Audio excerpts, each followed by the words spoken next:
13 heroes set out to kill the Demon King, but instead of saving the world, they destroyed it. Alicia dreams of becoming a hero, but her failure changed everything. The only solution? Hand over a single child to the beast, Clavites. Who is this child, and why is he humanity's last hope? Stick around. This story is nothing like you've heard before. Our story begins with a beautiful girl training and practicing with her staff. Her name is Alicia.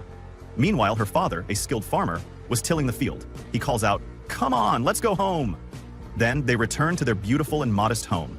In the evening, the father carves something, and Alicia asks her father a question. "Tell me, father, why is everything around the city of Edithia on this map black?" He tells her that the situation in that area is probably very dangerous, but they don't know what's there. We know there's something beyond the continent of Edithia, but dangerous dark beasts live in the dark places. And the 4 lords of the dark beasts who protect the east, west, north, and south have destroyed all the expeditions we sent. We have prevented the 4 dark lords from going to and beyond the reaches of Edithia for many years. But if the legend is true, there's an old legend that a hero will use a weapon given to him by King Haydn and defeat the 4 lords. Then people will know the true size of the world. Alicia asks him, "Are the dark beast lords strong?" Her father tells her, "Yes, they are very strong. It's said they can split the sky and earth. That's why heroes, or the hero, must obtain a special weapon from King Haydn. It's said this weapon is only given to heroes and makes its wielder much stronger."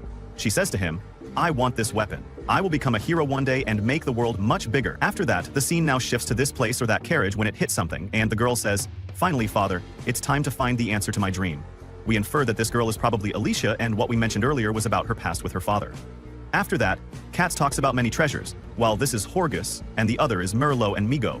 They are all from different countries and are talking about the heroine as the existence of a heroine is a surprise.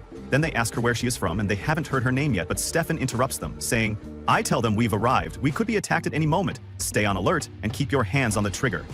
Then the carriage driver stops and tells them, "I'm sorry, heroes. The road has become too rough. The horses cannot go any further. You must proceed on foot." At that moment, a sudden attack comes, and they eat the horses in an instant, in a fraction of a second. The heroes quickly get out. Everyone takes their place and moves. They start aiming at their eyes and kill many of them.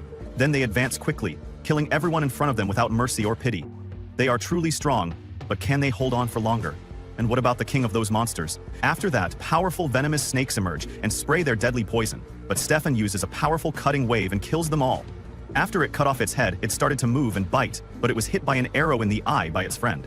Finally, they reach the lair of the Dark Beast Lord, and if they reach the summit, they will be the first heroes to fulfill the legend we mentioned earlier. At that moment, the Demon King emerges. He was at the top and uses his high destructive power to shock the entire mountain. Yes, my friends, he is one of the 4 lords of the Dark Beasts, the ruler of the far south of Edithia. Here, Stefan steps forward and says, "I swear we will destroy him." But when they advanced, the monster instantly killed him as if he were a fly. Not only that, but things got worse and worse, and he killed them one by one. Alicia tells them that the attacks are coming from the shadows. "Everyone, get away from the shadows quickly, jump." Everyone started to pay attention, but one of them also died when he tried to attack it, and another was also killed in a very difficult way. Alicia was jumping from one point to another, trying to evade its attacks. Then the monster speaks and says, "What are these insects, and why have they come here? More than 1,000 years have passed."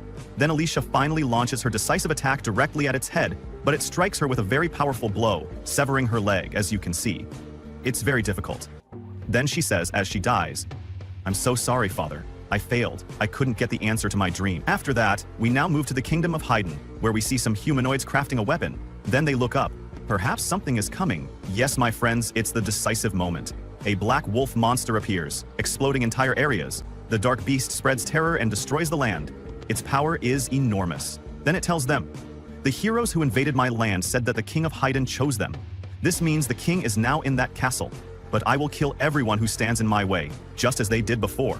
The archers try to shoot at it, but it easily deflects them. Then it dashes at full speed, wanting to enter the fortress. Everyone prepares. Yes, it's war. They prepare and bring the catapults, firing with all their might. But it has no effect on it. Nothing affects it. It's very strong. They try again, but it's useless. At that moment, it kills them all. After that, one of the people enters the king and tells him, "Sir, you must escape quickly. The dark beast has besieged the castle, and he is now trying to storm the palace." The king says, "I can guess what it is." The heroes failed. The power of the Haydn blades, the Hydrat mana power, wasn't strong enough in my generation. Then one of the soldiers says, "The dark beast has reached the castle." He urges the king to escape quickly because they cannot stop it. The king replies, "If we cannot stop it, there's no point in fleeing. We will seal the furnace." The Haydn fire must not go out. Then we see the soldiers running, shouting, "Open the eastern gates from 1 to 6. Bring out the connected catapults from 1 to 6. The second connected catapult company is in position. Target the beast clinging to the castle. Target quickly." Another soldier says to him, "But we will hit the castle. We cannot hit the royal castle with royal catapults." The second one speaks angrily. "All we have to do is protect the king and the king's furnace." Then the beast speaks. There is something different about the heroes, and the soldiers start firing arrows and weapons at it, but it deflects everything. The weapons, as I expected, those red blades hurt my horns. Even insects can pose a threat to them. If that's what distinguishes the human race, I must verify it myself before it grows stronger.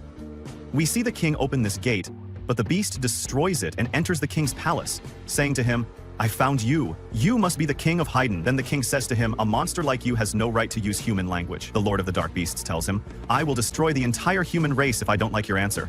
Not just the people of Haydn, but Don, Org, Saladin, and Paint, all the nations and people of Adithia.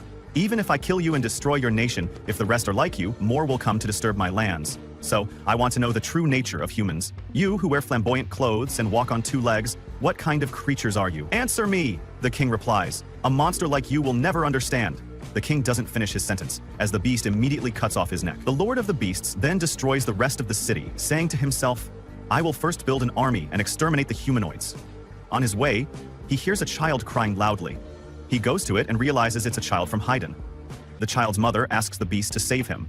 He tells her that he, Clefairies, has decided to destroy all humanoids. "If you want anything, it's that you gave birth to a human child in Haydn." She tells him that children cannot choose the time or place of their birth. Whatever atrocities adults have committed against you, that cannot be a reason for this child to die. "What? He's too young to stand," the Lord of the Beasts replies. "From my point of view, a humanoid remains a humanoid.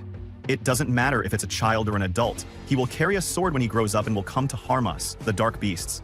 He won't be content with his current lands and will invade our lands. Moreover, he is dangerous and troublesome, so I will eliminate him." The beast takes the small child and says to him, "I'm still not convinced, but human life is just a moment from my perspective, so prove it to me." After that, we see this map, and in the land of Adithia, there are 5 humanoid races. The first is the Dawn race, who are the most numerous and skilled in architecture and military planning. They built 2 great nations that divided the Dawn Plain in the middle of the continent, Aslan and Bolit. The second of these races is the Org race, brave forest dwellers who excel in hunting and medicine. The third race is the Selada race. They don't like to interact with other races. The fourth race is the Paint race, a barbaric race that lives in the desolate lands, sleeping individually but divided in cohesion. The other race is the Haydn race. They are the oldest and most mysterious race. Their specialty was in the arts of refining and shaping metals. Haydn is a small nation in the middle of the mountains. They are the only ones capable of making weapons from magic stones, and the only ones who know the necessary techniques for that. They are the royal family who live in the capital, Hydrate. They have a long history of selling weapons to the Dawn race. These days, Haydn half-breeds are the most common. Pure Haydn individuals are rare. The world extends beyond the lands of Edithia, but these 5 races know nothing about it, because the Dark Beasts live outside the lands of Edithia, and their 4 lords block the way. After that, we go to Moon Mountain. We see many monsters in front of this small child, but the Lord of the Beasts comes and puts the small child to sleep, saying, "I can restore its strength, but that will only delay the inevitable. It won't solve the real problem. What is wrapped in this delicate form? I assume it's to protect its frail body, but it will soon be covered in its waste again." But the beast didn't know what it wanted, so the beast became annoyed and threw it into this hole. Then he takes it again, saying to him, "I promise you I will take care of you until you grow up, if I am to decide the fate of all humanoids living in the land of Adithia." Suddenly, Alicia wakes up from her sleep and wants to attack the Lord of the Beasts, but she doesn't have a sword. The beast tells her, "I threw the bodies of your companions and your weapons to the bottom of the ravine.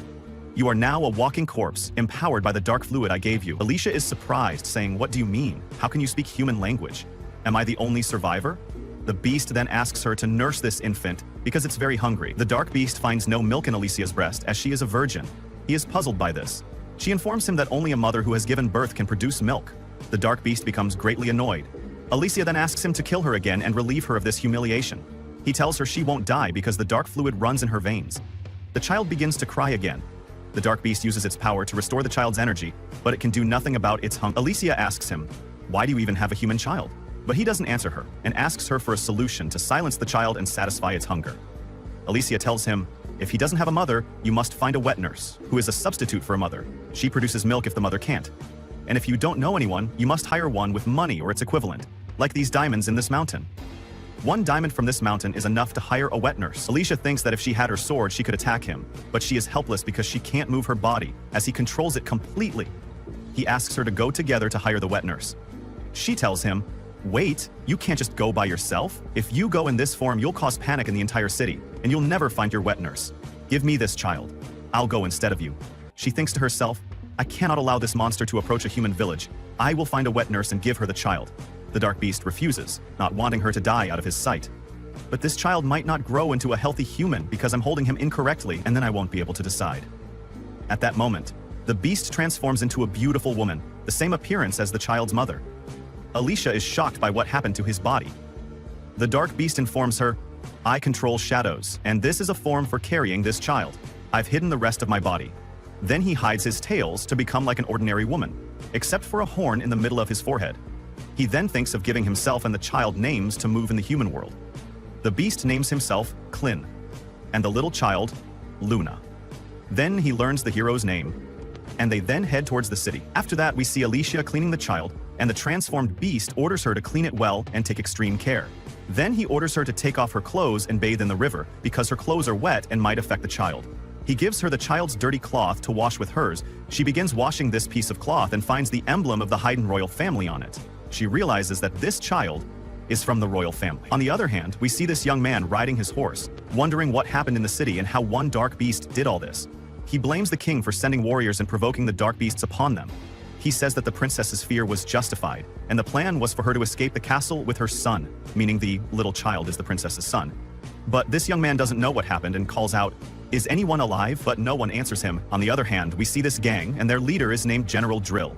He orders one of his followers to send a messenger to inform the emperor that the legend has fallen, with the destruction of Hydrate Castle and the probable death of the king. We must move to another place. There's a possibility of dark beasts gathering from the south as well, since it's undefended. But more importantly are the secrets of Arkansite crafting, which only the Haydn royal family knows. We must not let another nation steal them before us. I will return to the border and restructure our armies. This general then orders one of his followers, named Maynard, to stay here and search for survivors of the royal family and their relatives, and to capture them alive if he finds any of them. The scene then shifts to Alicia, who screams and holds this garment high, saying that this child is from the royal family and only members of the royal family are allowed to wear this emblem. This means this child carries royal blood. Did you know that when you kidnapped him? The transformed beast informs her, "I did not kidnap this child. Before him, no child looked like this form I'm in." Alicia is surprised and calls him a liar. The transformed beast replies, "I'm telling the truth. I found him under the rubble of the destroyed castle. The castle was destroyed while I was killing the king of Haydn." Alicia is greatly shocked that he killed the king. "That's because you attacked us first?" Alicia tells him, "If the king is dead and this child is from the royal family, everyone will search for him because it's said that only the kings of Haydn can master the art of Arkansite crafting." The transformed beast realizes that this crafting is the making of the weapons they were fighting him with. "I was wondering why I decided to raise this child, but I understand now that he carries a fate of blood he cannot resist. It's also interesting. So I will make him king and then I will support him in ruling from the shadows. I never had an interest in ruling, but if I'm going to observe humanoids, I'd rather do it from a high position. It will be fun to put my servants in power too, so I can destroy them whenever I want." Alicia is very afraid of this talk and thinks deeply about it and the fate of the world after this. But he is very interested in this child, and if he is taken or killed, it's probable that all humans will be killed. I must prevent that. This is my last mission as a hero. They then continue walking to search for this wet nurse. Suddenly, bandits appear, and one of them attacks the transformed beast off guard. Alicia warns him, but he takes the blow to the head, and the rest of the bandits gather around them. Alicia says with dismay, "They are bandits, and their fate is inevitable death." But suddenly, something strange happens. Blood pours from the transformed beast and he falls to the ground, bleeding heavily. Alicia is greatly shocked by this situation. One of them hits her on the head, and she also loses consciousness. They capture them all. What will happen in the next episode? What is the fate of Alicia and this transformed beast? Is this a trick from him, or is this form very weak for him? We will find out in the next episode, so stay tuned. And please subscribe to the channel and activate the bell icon to receive all new updates. Our episode begins with Alicia waking up, held captive with Klin in a wagon, along with many other prisoners. Klin, however, appears calm. Alicia asks him why he's so calm, and he tells her that the important thing is that little Luna is fine. She just cried a little and then fell asleep. Alicia approaches him and asks him what exactly is happening, and why the blow he received before being captured was enough to knock him out so easily. She notes that he certainly isn't as weak as humans when he transforms into one of them. Klin tells her that's not true, of course. He was just surprised that this delicate skin and fragile body were much weaker than he expected. Alicia asks him why they don't escape now. He tells her that he is human now and will remain so until Luna is crowned queen. And he will hide his true identity until then. He also wants to see the nature of humans. He then asks Alicia to explain what's happening now. Alicia tells him that bandits attacked them, and it seems they are taking them to slave traders. She explains that the bandits are bad humans and never hesitate to use dirty tricks to achieve their goals, and he shouldn't generalize all humans based on these scoundrels, as there are many good people. They then arrive at their destination and get out of the wagon. When one of the prisoners tries to escape, a bandit stabs him, killing him, and they threaten everyone that they will kill anyone who tries to escape. Then, one of the gang members takes Alicia. We then see a woman named Carmi calling out to Clint, surprised that he's with a baby girl, and invites him into her house. She then calls her servant, Nell, stating that her job is to take care of children. We then move to the room of Chief Froko. Guards enter with Alicia, but one of the guards calls him by his name. The chief gets angry and tells him never to call him by his name, but rather Chief, because their previous chief, Zazik, left and never returned, and he is now in his place. He warns that if no one calls him Chief, he will fire them all, and it won't be him doing it, but rather the beast Betty. When Alicia sees the beast Betty, she's impressed, because it's a dark beast from the west, and she's surprised that the chief raises one as if it were a pet. The chief then takes a bag full of red stones and approaches Alicia, saying, "I was told you brought these from Mount Luna, the dwelling of Cleophates, one of the 4 dark beast lords. I was told that King Haydn sent 13 heroes here with sacred treasures, but they failed. One of those soldiers was a woman, and you can't find anything of this purity in human lands. Is this a coincidence? Are you among the 13 soldiers who went there?" He then asks her if she knew that Cleophates attacked Hydrate and destroyed its castle. The chief then pulls out his blade, and Alyssa is surprised because that red blade can only be made by the kings of Haydn, and the redder it is, the purer it is. It's said that using weapons made from it makes the wielder much stronger. He then tells her that this blade is fake. They don't just sell slaves, but also fake weapons, because most people are foolish and can't tell the difference between fake and real. He tells her that there are 2 ways to collect sacred treasures. Either become a hero recognized by the king, or steal one from a dead hero, which is easier. However, most heroes die at the hands of dark beasts in their lands, making it impossible to find them after death. He then asks Alicia where her sacred treasure is, and where the treasures of the other 12 heroes are, but Alicia refuses to answer. The chief tells his guards to make her talk and lead them to the sacred treasure tomorrow, as she is the only key to finding the 13 treasures. They then leave. We then see Clint in the restaurant, working as a servant, serving meat to everyone, and they mock him.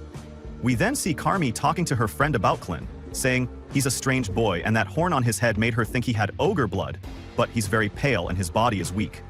We then see the girl Nell carrying a drink, and one of the guards deliberately knocks her down and takes her outside to punish her. They beat her and leave her. Clint immediately kills them and hides them. Nell approaches him and Clint tells her to take care of the baby and that he wants to talk to her a little. They then sit together and get to know each other more. Nell tells him that she has been here with the Ravens since birth and doesn't know who her father is.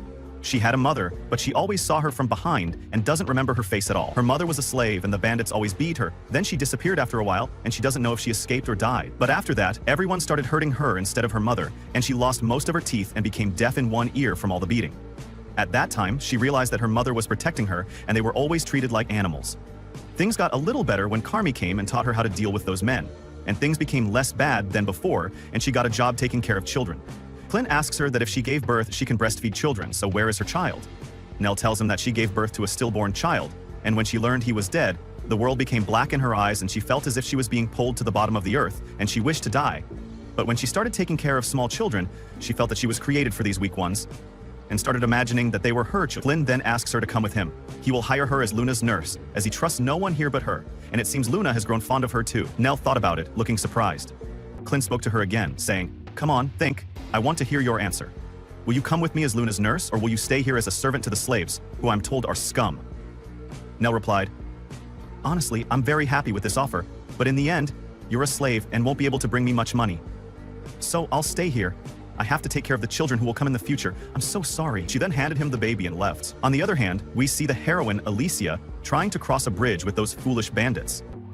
She stops and thinks, and one of them strikes her lightly with his sword, saying, "Come on, move, are you thinking of jumping? The walls of this place slope inwards, you'll hit the rocks before you reach the lake." Then they watch a man who wants to challenge that lake and go under it to reach a magic mine, only about 2 meters deep under the water. But it's a very dangerous matter. Everyone says, "Oh, how foolish, he's really stupid." His wife was waiting for him outside, saying, "Do your best, darling," but he didn't know his end or his fate. He jumps into the water and Alicia is surprised, saying, "Is he crazy? The entire entrance is underwater and there are some very powerful monsters. He'll never survive." Indeed, in just moments, a monster eats him and even leaps into the air, taking another. Yes, my friends, they are Arvance's dark monsters, hovering in the area. They came with the floods 300 years ago, so they abandoned this mine. Even Kodwar, the strongest hero of his time, couldn't defeat them, and at that time, there was still Lan to fight. His weapon, Current Cutter, was named so because it split a waterfall in front of the king of Hayden. One of them said to her, "I didn't know a sword could have a name. Does your sword have a name too?" She told him, "There's no reason for me to tell you that. Tell me, you fool, you promised them freedom, but why are you putting a rope on a slave and tying him up? That means you'll never free him and won't let him leave alive. I can imagine what scum like you are thinking. You're like the children of Zion, you never keep your promises." The other replies, "Don't interfere in others' affairs, and focus on your own situation. You'll never be free. There are restraints on your wrists, and also iron balls on your legs, and you're on a bridge, and many more are waiting for you on the other side." Everyone is excited to hear the Miss Heroine scream like a pig. Then this clown comes and jumps in front of her, shaking the entire bridge. They tell him, "You idiot, the bridge might collapse. Don't act crazy." He tells them, "I don't care about anything because I see a female and I want to tear her clothes and rape her in front of everyone." The other woman gets extremely angry, then tries to break free of her restraints, hits him hard, and cuts the bridge rope, and they both fall as lifeless bodies. Will this be the end? Wait for us in the next episode to find out what will happen. But you must subscribe to the channel and activate the bell button to receive all new updates. Episode today begins with the bandits, after they threw Alicia, leading to her death. They are thinking of a solution, because if Fruko finds out she died, he will kill them, as she was supposed to lead them to the 13 holy treasures. Then, suddenly, we see Alicia open her eyes. She's alive, but can't feel anything in her body. She wonders, what's happening to me? What happened to my body? Have my bones shattered and impaled something? What is this blood? What can I do? If I don't do something, these thieves will get to me. Suddenly, blood gushes from her head and forms into the demon Clephatus, who tells her, "You've bled a lot, you fool." Alicia is surprised and asks him, "Why do you look like such a small puppy?" He informs her that his form is determined by the amount of dark fluid. The dark fluid is what keeps her alive, and if she loses it all, she will die instantly. He tells her, "Of course, as long as you deserve to stay alive, I will forcibly return it to your body if I have to. And if you do that, anything that hasn't been completely lost will be restored as it was." She asks him, "Why didn't you do that? Did you abandon me?" He tells her that he found the perfect nurse for Luna while they were separated by the bandits. This nurse's name is Neil, and she works with the thieves. From the perspective of a dark monster like him, she's not treated well, so he thought she would gladly accept an offer to be hired. But she refused his offer without even thinking. He asks her, why did she do that? Alicia tells him, because she surely thought he was a slave with a child. She didn't trust his words. People like these thieves don't let anyone go, so she was afraid to leave with him, because they would follow her and kill her. The safest way is to crush all those thieves. If he does that, no one will follow Neil, and she will accept his offer. He tells her that he cannot allow anyone to know that he left Mount Luna, and he doesn't want anyone to attack during his absence, or wonder why he is here, especially since he is raising Luna. He then orders her to do it, to slaughter these thieves who call themselves ravens. No one will suspect a hero who slaughters a gang of thieves. Alicia tries to refuse, but Clephatus doesn't give her a chance, and enters her body as blood once again. We see her body beginning to heal, and her broken bones mend. Just then, a group of thieves arrives and are surprised by what happened. They decide they will capture her alive and force her to tell them the location of the 13 holy treasures. Then, one of the thieves attacks Alicia. As he was about to strike her with his sword, she grabs his hands, strikes him, takes his sword, and prepares for battle. Then we see Clay carrying Luna, telling her that he will try to convince Neil again to be her nanny. Next we see Neil returning home, and Carmi scolds her for being late. Neil tells her she was late because she was feeding the baby. Carmi tells her the kitchen needs cleaning, but notices that Neil is in a good mood, even though she has a bruise on her eye from the thieves. She asks her what happened. Neil looks at her and asks, "What's the outside world like, Calmi? You came here from the outside, but I was born with the ravens and know nothing about the outside world, so I wonder what it's like and what it feels like to live there." Carmi tells her, "Most women here, aside from me, lost their homes outside or did something bad and ended up here. I don't have any good memories of the outside. Why are you asking me this now? Are you thinking of leaving, Neil?" Neil gets nervous and tells her she's not thinking of leaving at all, but is curious about the outside world. Someone asks her to go with him to the outside. While they are talking, we see Chief Fruko listening to them.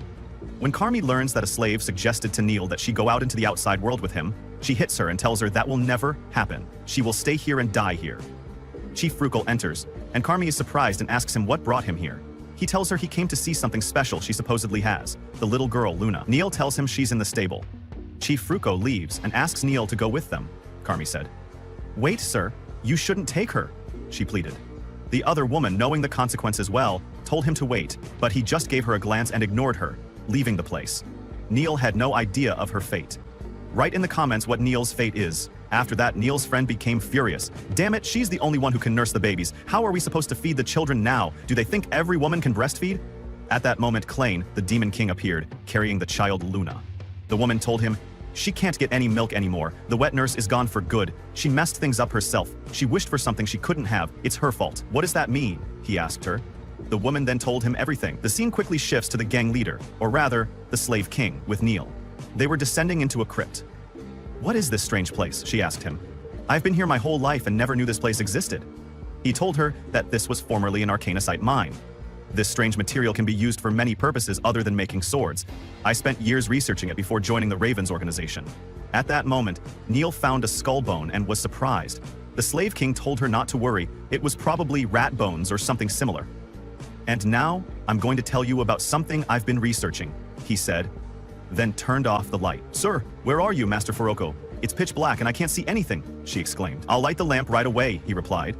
At that moment, he lit the lamp and surprised her with something very strange, a giant monster. "Now, I will tell you about my field of research," he said. "I've been using a mixture of arcanocite powder with various other medicines and using it to control dark monsters. And now, we are going to punish the traitors, and you are one of them. You wished for something you shouldn't have wished for, and your punishment is execution. You will be this monster's dinner tonight. No, not tonight, right now, this very moment." He then ordered the monster to eat her. The monster indeed swallowed her, and she remembered Klain saying, "Come on, I'll get you out of this utter darkness." But perhaps this is the end, my friends, as the monster devoured her. At that moment, Klain appeared and said to little Luna, "I'm so sorry, I couldn't feed you today. Your wet nurse has been devoured." The boy cried loudly, Klain told him. "Don't cry, little one. Eating and praying are the order of this world. This applies to animals, humans, and of course, dark monsters too. If they are hungry, they must eat or die. That's how the world is. Survival of the fittest, my friend." Poirot was surprised and said, "Who is this child?" But Klain didn't answer him and looked at the large monster, saying, "Perhaps it will get its punishment now." However, the slave king ordered the monster to devour Klain, but the monster was terrified, thrashing left and right. At that moment, Neil emerged from its insides. Then, Betty vomits Neil. When Klain looks at her, he knows she's barely breathing. He places Luna next to her, telling her that he has neutralized her stomach acid, so he wants her to stay by her side, granting her peace until her last moments. At that moment, Neil and Luna move away. The slave king asks him, "Where did the child and the woman go? What trick did he use? Is he using a specific magic or not?" Klain doesn't understand his words. The slave king angrily orders him not to pretend to be foolish, saying that while magic is still a topic of discussion, he doesn't think he's just a stupid old man, as his generation invented the basics of magic. And then he asks him to observe this, as he will teach him the basics of magic. He then tells him that this powder is made of arcanocite, some herbs and crushed larvae of a long-legged parasitic fly. These larvae have the effect of destroying the mind's ability to think and allow control over it.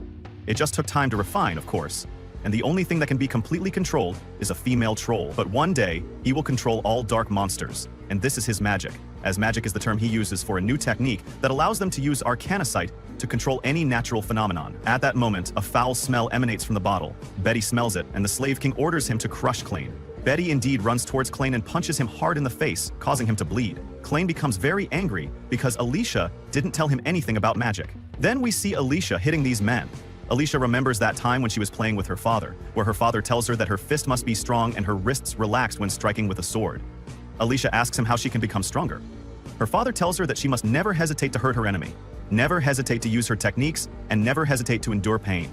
Hesitation makes the body stiff, and that stiffness makes her strike slower and weaker. Once the stiffness disappears, she becomes much stronger, and most importantly, she must trust her sword.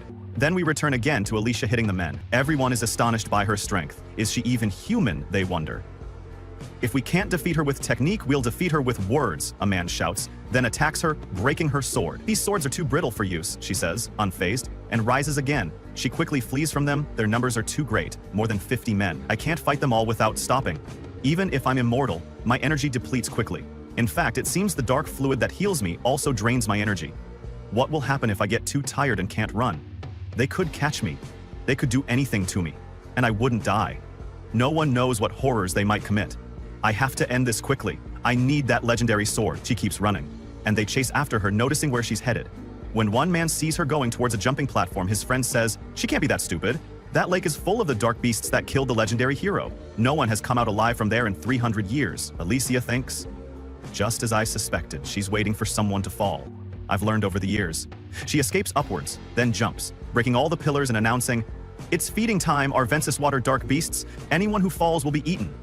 Everyone gets eaten, while she is safely hidden in a box, unseen. "I have one advantage the legendary hero didn't," she says. "Even if I suffocate, I won't die.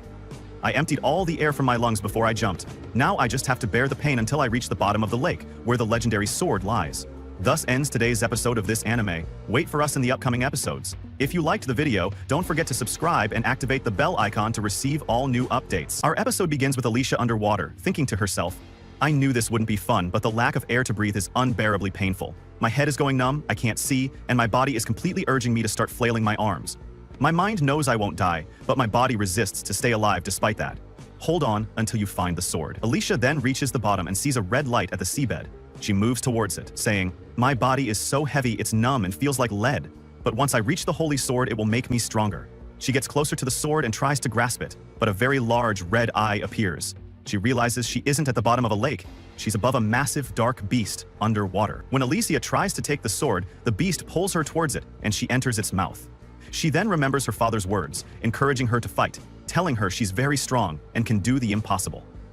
Alicia manages to escape the beast's mouth and takes the sword. Red magical power emanates from the sword. Alicia waves the sword in a straight line and swims away from the beast, saying, The reason the legendary hero lost in an environment where he had the advantage was likely this massive thing. This is a beast so huge it's hard to believe it's from this world. It must be ancient.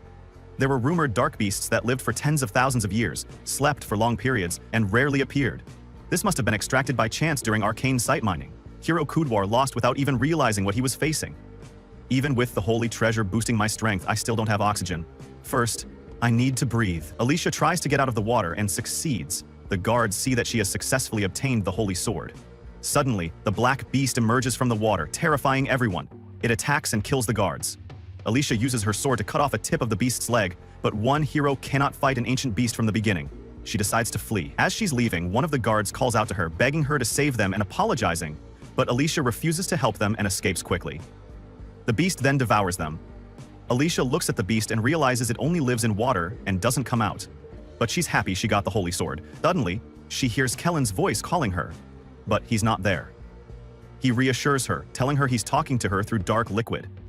He says, I didn't see it myself, but the blood tells me you're done and got the sword, but it seems it was difficult. She tells him she ran out of oxygen and had to deal with an ancient beast. She gets angry at him for not helping her when he noticed. Kellen apologizes and tells her he's facing a small problem, and part of this problem is why he's in human form and struggling with a technique he hasn't seen before. He asks her why she hid the existence of magic from him, saying he'll punish her when he sees her. We then see Chief Faroko running away from Kellen. He wonders about this young man and what school he came from to have such superhuman strength. While running, he trips and sees Neil lying on the ground with the little girl Luna beside her. Alicia arrives at Kalen and asks him, What's this smoke? Kalen asks her, What's that sword in your hands? Alicia angrily tells him she'll never leave it or give it up, as she risked her life to get it. Kayleen says, Okay, never mind. The problem is this smoke. It seems ordinary animals like this aren't affected, and neither are you. It only affects the senses of dark beasts, and I can't smell anything, and my ears are ringing. This is disgusting. How can I get rid of it? This place is so cramped, and I don't know where Luna is either. She should be ahead, but she's not in our sight. She's with Neil, who's barely alive. Kalen then asks Alicia to act as she knows about magic. Alicia tells him she knows about it, but doesn't have the talent to confront or use it. Some people can use it and some cannot. Arcana sight magic is used in everything he does, and for most people, it's just an ordinary stone. Still, some people, if they use it correctly, can extract its hidden power, as they say. For her, it's just an ordinary stone, but some of the heroes he killed could use this magic. Kellen leaves to search for Luna. Alicia asks him what he'll do if Luna is dead. He angrily tells her he won't do anything, but will lose any interest he had in humanity and destroy everyone. Alicia realizes that he will destroy humanity, and Luna is the only thing delaying that. They then start searching together. Alicia finds a bloodstain, and Kellen tells her that Neil was bleeding. He tried to stop the bleeding, but she shouldn't have moved at all. Either she crawled somewhere, or something dragged her. Either way, she couldn't have gone far. We then see Chief Faroko carrying the girl Luna. Neil tries to prevent him from escaping with her, and holds onto his cloak. The chief hits her to make her let go, but Neil refuses. Faroko then decides he will cut off her wrist and pulls out his sword, because he wants to escape with Luna as he realized she has magical energy.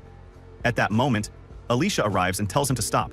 Faroko is surprised, and asks her what happened to his guards. Kellen tells him they died. The chief gets angry at them and tells them not to come closer or he'll cut off the girl Luna's fingers with his sword. Alicia asks Kellen not to interfere at all and that she will handle it. She tells him she will make a deal with him and shows her holy sword. She tells him she will give him that sword in exchange for the girl Luna. She brought it from the bottom of the sea with difficulty. She throws it far away and it lands inside the rocks.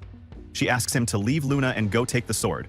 Furuko laughs and tells her he never imagined that a hero would abandon a holy treasure so easily. He is now certain that this child has royal blood from Hayden and never intended to give her up.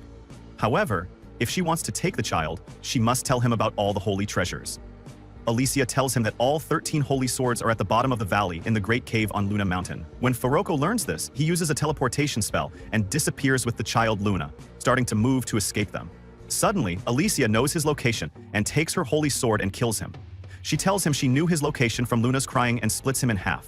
Kellen then takes Luna. We see Alicia asking Kellen if he can save Neil. If Luna is fine now, it's thanks to her. Kellen tells her he cannot control more than one person with the dark liquid, and her body is missing many parts, and he would have to compensate it from somewhere. Alicia gets angry and tells him that it is essential to heal Luna. Kellen tells her that if he does that, it will lead to her death. Alicia tells him she doesn't care. She is a hero, and it is her duty to sacrifice her life for the hopes and future of the people she is supposed to protect. Kellen agrees and removes the dark liquid from Alicia's body. Alicia falls to the ground and dies. We then see Neil's body recovering, and she wakes up from her death, surprised that she is still alive. Kellen tells her to thank the hero Alicia because she is the reason for bringing her back to life, but she will wake up soon as her body has started to rot. She is strong for a human. Then suddenly, Alicia's body starts to move. She recovers and wakes up again. Halen then gives Luna to Neil and tells her that her name from now on is not Neil, but Neil Loro, and she will come with them wherever they go. Neil Loro is very happy and agrees. Thus ends our episode today of this anime. To follow more episodes, please subscribe to the channel and activate the bell icon to receive all new updates.